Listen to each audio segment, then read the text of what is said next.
কোটা বাতিলের আন্দোলন অযৌক্তিক বললেন প্রধানমন্ত্রী। রাজনীতিবিদদেরও সর্বজনীন পেনশন স্কিমে যুক্ত হওয়ার আহ্বান।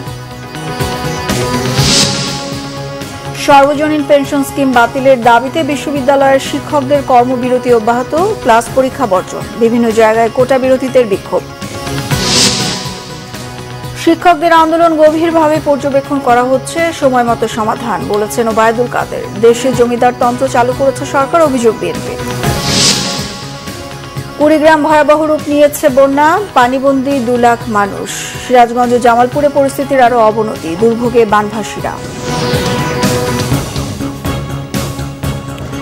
সংবাদ শিরোনাম দেখছিলেন, এবার বিস্তারিত সংবাদ। প্রধানমন্ত্রী শেখ হাসিনা বলেছেন, কোটা বাতিলের দাবিতে শিক্ষার্থীদের চলমান আন্দোলনে কোনো যৌক্তিকতা নেই। তিনি বলেন, পড়াশোনা বাদ দিয়ে আদালতের রায়ের বিরুদ্ধে আন্দোলনের কারণ দেখছেন না। এই আন্দোলনে পড়াশোনার ক্ষতি হচ্ছে জানিয়ে শেখ হাসিনা আরো বলেন, সরকার কোটা বাতিল করলেও এতে লাভ হবে না, বরং অনেক মেয়ে চাকরি থেকে বঞ্চিত হয়েছে। মুহিবুল্লাহ মুহিবের রিপোর্টে বিস্তারিত। যুব মহিলা লীগের প্রতিষ্ঠা বার্ষিকী উপলক্ষে গণভবনে সংগঠনটির নেতাকর্মীদের সাথে শুভেচ্ছা বিনিময় করেন প্রধানমন্ত্রী শেখ হাসিনা। পরে প্রধানমন্ত্রীর দেয়া বক্তব্যে শেখ হাসিনা বলেন, কোটা বাতিলের কারণে অনেক জেলার মানুষ বঞ্চিত হয়েছে। এখন একজন বঞ্চিতের মামলায় কোটার পক্ষে রায় দিয়েছে আদালত। সেই আদালতের রায়ের বিরুদ্ধে আন্দোলনের যৌক্তিকতা নেই বলেও মনে করেন বঙ্গবন্ধু কন্যা। কোটা আন্দোলন মুক্তিযোদ্ধাদের জন্য যে কোটা, সেটা বাতিল করতে হবে, নারীদের কোটা বাতিল করতে হবে, অমক সমক, সেটা কিন্তু একবার বাতিল করা হয়েছিল। কিন্তু ফলাফলটা কি? পাবলিক সার্ভিস কমিশনের পরীক্ষার হিসাব যদি দেখা যায়, তখন দেখা যাবে যে আগে যেখানে কোটা থাকতে মেয়েরা যে পরিমাণ সুযোগ পেত, সেই পরিমাণ সুযোগ কিন্তু এই কয়েক বছরে আর পায়নি। এটা হলো বাস্তবতা।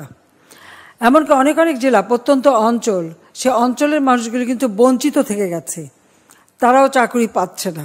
এইরকম বঞ্চিত হওয়ার কারণেই কেউ মামলা করে, হাইকোর্ট একটা রায় দেয়। হাইকোর্টের রায় আমরা সবসময় সেটাই মেনে নেই। কিন্তু আমরা দেখলাম যে এখন কোটা বিরোধী আন্দোলন আবার গড়ে তোলার চেষ্টা, ছেলেমেয়েরা লেখাপড়া বাদ দিয়ে এখন কোটা বিরোধী আন্দোলন করে, সেখানে মেয়েরাও করে। এখানে আমার একটা প্রশ্ন আছে, যারা এর আগে কোটা বিরোধী আন্দোলন করেছিল, তারা যে পাবলিক সার্ভিস কমিশনে কতজন পরীক্ষা দিয়েছিল আর কতজন পাস করেছে, সেই হিসাবটা একটু বের করা দরকার। আজকে আন্দোলনের নামে যেটা আবার করা হচ্ছে, পড়াশোনার সময় নষ্ট করা, এটারও কোনো যৌক্তিকতা আছে বলে আমি মনে করি না। এ সময় পেনশন আন্দোলন নিয়ে কথা বলেন প্রধানমন্ত্রী। পেনশন স্কিমে যুক্ত হওয়ার পরামর্শ দেন তিনি। সার্বজনীন পেনশন স্কিম আমরা দিয়েছি, এটা সকলের জন্য।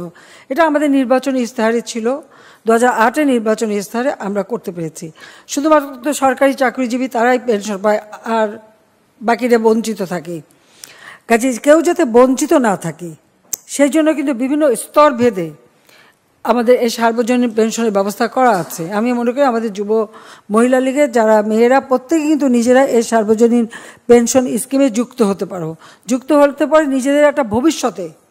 যখন মানুষ বয়স্ক হয়ে যাবে বা কর্মক্ষম মতো থাকবে, তখন কিন্তু একটা নিশ্চিত একটা অর্থ প্রাপ্তির সুযোগ আছে, জীবন জীবিকা চালাবার একটা সুযোগ আছে। এবং সেটা একেবারে নিম্ন স্তরের যারা, তাদের জন্য কিন্তু আমরা বিশেষ প্রণোদনা দিয়েছি। যারা একেবারে কিছুই করতে পারে না, খুব অল্প টাকা কামাই করতে পারে, তারা যদি 500 টাকা রাখে, তো সরকারের পক্ষ থেকে তাদের জন্য আরও 500 টাকা দিয়ে তারাও এর জন্য একটা ভালোভাবে পেনশন পায় একটা বয়সকালে, এবং এটা কিন্তু আজীবন পাবে। কাজে আমি মনে করি আমাদের রাজনীতির সাথে যারা জড়িত, তাদের সকলেরই এই সার্বজনীন পেনশন স্কিমে ঢোকা দরকার। বিএনপির অত্যাচার নির্যাতন যেন আর ফিরে আসতে না পারে, সে ব্যাপারে সবাইকে সজাগ থাকার আহ্বান জানান প্রধানমন্ত্রী শেখ হাসিনা। মুহিবুল্লাহ মুহিব, বাংলা ভিশন, ঢাকা। এদিকে প্রধানমন্ত্রী শেখ হাসিনা বলেছেন, নিজের জীবন অত্যন্ত ঝুঁকিপূর্ণ, তার সাথে যারা দায়িত্ব পালন করেন তারাও ঝুঁকি নিয়ে কাজ করছেন। প্রধানমন্ত্রী বলেন, সন্তানদের মতো নিরাপত্তায় দায়িত্বরতদের জন্য সব সময় দোয়া করেন তিনি। প্রেসিডেন্টের গার্ড রেজিমেন্ট পিজিআর এর 49তম প্রতিষ্ঠা বার্ষিকীতে প্রধানমন্ত্রী শেখ হাসিনা এসব কথা বলেন। পিজিআর সদর দপ্তরে আয়োজিত অনুষ্ঠানে প্রধানমন্ত্রী বলেন, পৃথিবীর কোথাও যুদ্ধের পর মিত্রশক্তি সেনা প্রত্যাহার হয় না। বঙ্গবন্ধু নেতৃত্বের কারণেই একমাত্র বাংলাদেশ ভিন্ন উদাহরণ সৃষ্টি করেছে। ৭৫-এর ২১ বছর পর ক্ষমতায় আওয়ামী লীগ এসে বঙ্গবন্ধু গড়া সশস্ত্র বাহিনীকে আরও আধুনিক ও স্বয়ংসম্পূর্ণ করে গড়ে তুলতে কাজ করেছে সরকার। সেনা, নৌ, বিমান বাহিনীর জন্য এবং পিজিআর এর জন্য অত্যাধুনিক অস্ত্র সংগ্রহ করা হয়েছে। ত্রিমুখী বাহিনীতে রূপান্তর করা হয়েছে। পিজিআর দায়িত্ব পালন করতে গিয়ে সব ধরনের প্রতিকূলতা মোকাবেলা করেই কাজ করে থাকে। 1998 সালে গার্ডস ভাতা চালু সহ নানা সুযোগ সুবিধা চালু করেছে আওয়ামী লীগ সরকার। 49তম প্রতিষ্ঠা বার্ষিকী উপলক্ষে 15 August retired secretary brigadier Jamil উদ্দিনকে, এবং আমি জানি আমার জীবনটা অত্যন্ত ঝুঁকিপূর্ণ। এখানে যারা দায়িত্ব নিতে আসেন আসলে জীবনটাকে ঝুঁকি নিয়েই আসেন। সেই জন্য আমার সব সময় দোয়া থাকে। আমি যেমন আমার ছেলে মেয়েদের জন্য দোয়া করি, সেই সাথে আমার সাথে যারা কাজ করে সকলের জন্য আমি দোয়া করি যেন আল্লাহ রাব্বুল আলামিন যেন আপনাদের সবাইকে নিরাপদ রাখে, হেফাজত করে, সেটাই আমি চাই। আমাদের লক্ষ্য দেশটাকে এগিয়ে নিয়ে যাওয়া। ইতিমধ্যে আমি এটুকু বলতে পারি যে পরপর আমরা যে সরকারি একটা দীর্ঘ সময় অর্থাৎ 2009 থেকে এই পর্যন্ত এখনও রাষ্ট্র পরিচালনার দায়িত্ব পাওয়াতে বাংলাদেশের মানুষের ভাগ্যে পরিবর্তনের যে ধারাটা সূচিত হয়েছে সেটা আমরা করতে সক্ষম হয়েছি।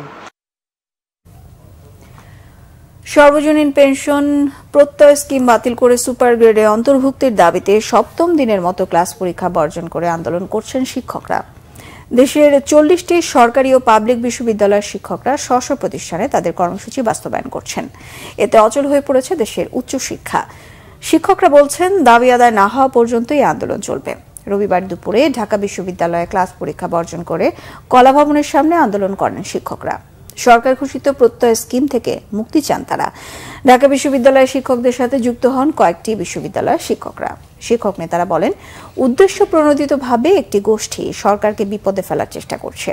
সরকারের কাছ থেকে দাবি আদায় করবেন শিক্ষকরা, এর মধ্যে ভিন্ন কোনো রাজনীতি নেই। এদিকে সকালে ঢাকা বিশ্ববিদ্যালয়ের কেন্দ্রীয় গ্রন্থাগারের সামনে এক দফা দাবিতে বিক্ষোভ করেছেন কর্মকর্তা কর্মচারীরা।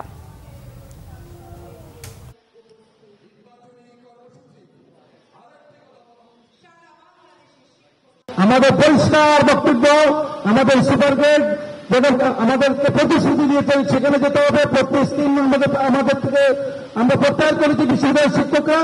আর আমরা স্বতন্ত্র বেতন স্কেল চাচ্ছি। বারবার আমরা বলেছি, উগান্ডাতে আছে, ইথিওপিয়াতে আছে, আমাদের পার্শ্ববর্তী দেশ শ্রীলঙ্কাতে আছে, ব্যর্থ রাষ্ট্র পাকিস্তানে আছে শিক্ষকদের মর্যাদা। এদিকে সরকারি চাকরিতে কোটা বাতিল ও মেধাভিত্তিক নিয়োগের দাবিতে আজও বিক্ষোভ করেছে দেশের বিভিন্ন শিক্ষা প্রতিষ্ঠানের শিক্ষার্থীরা। ঢাকা আরিচা মহাসড়ক অবরোধ করে বিক্ষোভ করে জাহাঙ্গীরনগর বিশ্ববিদ্যালয়ের শিক্ষার্থীরা। মুরাদ চত্বর থেকে মিছিল নিয়ে বিশ্ববিদ্যালয়ের প্রধান ফটক সংলগ্ন মহাসড়কে অবস্থান নেয় কোটা বিরোধীরা। এতে দুই পাশে সৃষ্টি হয় যানজটের। 2 ঘণ্টা পর যান চলাচল স্বাভাবিক হয়। আন্দোলনে বিএনপি জামায়াত ভর করেছে এমন বক্তব্যকে অপপ্রচার বলে উল্লেখ করে এটা সাধারণ শিক্ষার্থীদের আন্দোলন বলে দাবি করা হয় বিক্ষোভ কর্মসূচিতে। যৌক্তিক দাবি মেনে না নিলে কঠোর কর্মসূচি হুঁশিয়ারি দেয় আন্দোলনকারীরা।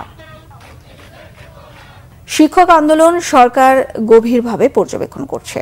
সময় মতো সমাধান হবে জানিয়েছেন আওয়ামী লীগের সাধারণ সম্পাদক ওবায়দুল কাদের। বলেন, কোটা বাতিলের বিষয়টি আদালতের। ব্যর্থ বিএনপি এখন কোটা ও পেনশনের আন্দোলনের উপর ভর করে ক্ষমতার দিবাস্বপ্ন দেখছে বলে মন্তব্য করেন তারা। তাইমুর রশিদের রিপোর্ট। সচিবালয়ে সড়ক পরিবহন ও মহাসড়ক বিভাগের কর্মকর্তা কর্মচারীদের শুদ্ধাচার পুরস্কার প্রদান অনুষ্ঠানে যোগ দেন সড়ক পরিবহন ও সেতু মন্ত্রী ওবায়দুল কাদের। বলেন, বিরোধীরা মেগা প্রকল্পে মেগা দুর্নীতির অভিযোগ করে, বাস্তবে সরকার মেগা সাশ্রয় করছে, যার প্রমাণ পদ্মা সেতুতে 1835 কোটি এবং মেঘনা, গোমতী ও কাঁচপুর সেতুতে 1100 কোটি টাকা সাশ্রয়। কোটা ও পেনশন স্কিম বাতিলের দাবিতে শিক্ষকদের আন্দোলন প্রসঙ্গে প্রশ্নের জবাবে আওয়ামী লীগের সাধারণ সম্পাদক জানান, পরিস্থিতি গভীরভাবে পর্যবেক্ষণ করছে সরকার। শিক্ষার্থীরা যে বিষয় আন্দোলন করছে এই সিদ্ধান্ত সরকারেরই ছিল, চলমান। আমরা তো এই সিদ্ধান্ত দিয়েছে আদালত। তারপর আমরা আমাদের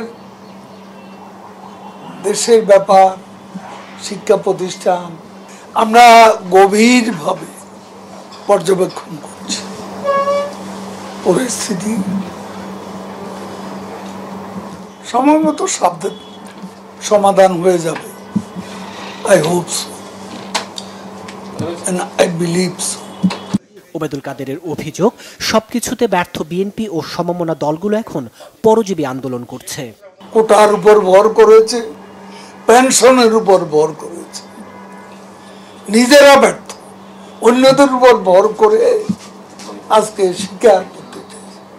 তো তারা স্বপ্ন দেখছে তো দিদার স্বপ্ন।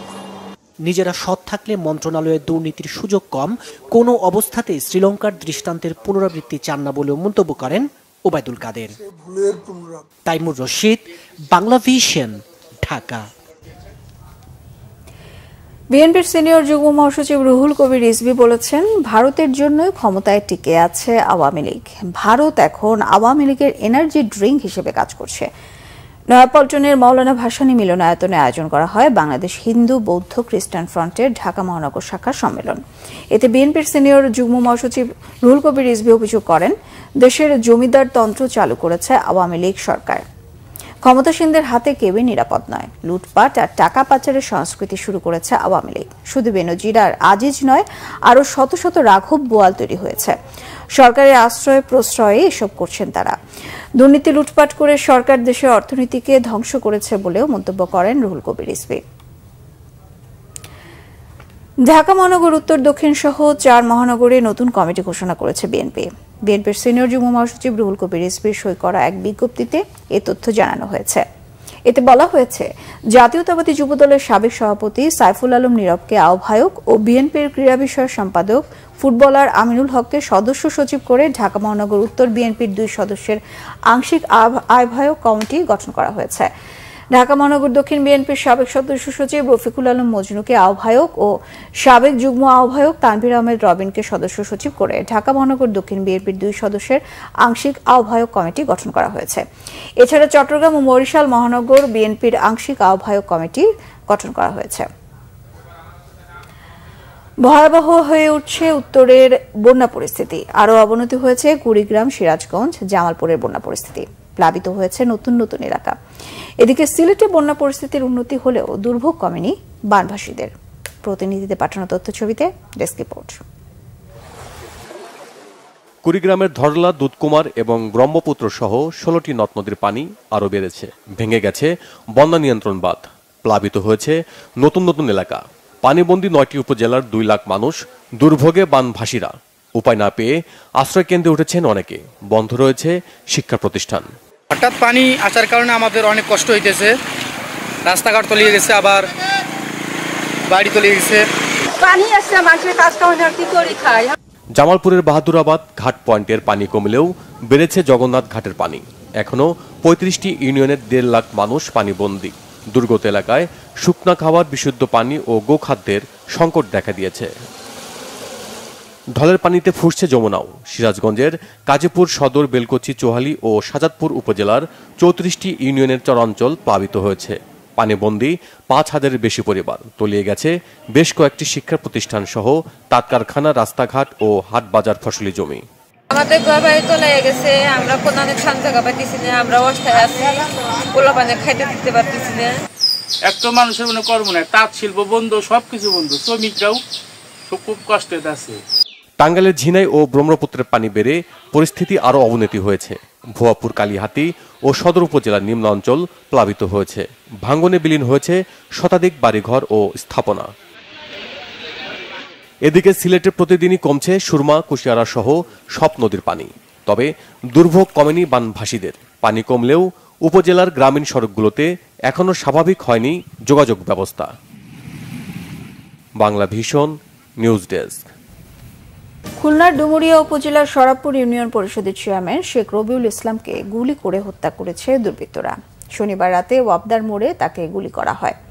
স্থানীয়রা জানায়, উপজেলা আওয়ামী লীগের বর্ধিত সভা শেষে মোটরসাইকেলে করে খুলনা মহানগরীর বাসায় ফিরছিলেন চেয়ারম্যান রবি।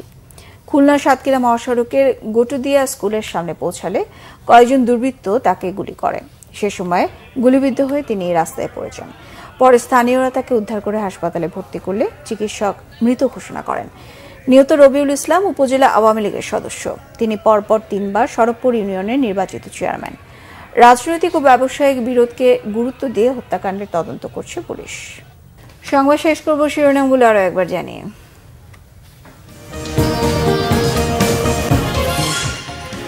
কোটা বাতিলের আন্দোলন অযৌক্তিক বললেন প্রধানমন্ত্রী। রাজনীতিবিদদেরও সর্বজনীন পেনশন স্কিমে যুক্ত হওয়ার আহ্বান। সর্বজনীন পেনশন স্কিম বাতিলের দাবিতে বিশ্ববিদ্যালয়ের শিক্ষকদের কর্মবিরতি অব্যাহত, ক্লাস পরীক্ষা বর্জন, বিভিন্ন জায়গায় কোটা বিরোধীদের বিক্ষোভ। শিক্ষকদের আন্দোলন গভীরভাবে পর্যবেক্ষণ করা হচ্ছে, সময় মতো সমাধান বলেছেন ওবায়দুল কাদের। দেশে জমিদার তন্ত্র চালু করেছে সরকার, অভিযোগ বিএনপি। কুড়িগ্রাম ভয়াবহ রূপ নিয়েছে বন্যা, পানিবন্দী 2 লাখ মানুষ। সিরাজগঞ্জ জামালপুরে বন্যা পরিস্থিতির আরো অবনতি, দুর্ভোগে বানভাসীরা। এই ছিল এখনকার মতো। পরের সংবাদ বিকেল 4টায়, 3টায় থাকছে নিউজ টক 10। দেখার আমন্ত্রণ রইল। এছাড়া বাংলাভিশন সংবাদ ও সংবাদ সংশ্লিষ্ট অনুষ্ঠান দেখতে ভিজিট করুন www.bbnews24.com ও facebook.com/banglavisionnews। সাবস্ক্রাইব করুন youtube.com/banglavisionnews। সঙ্গে থাকার ধন্যবাদ সবাইকে।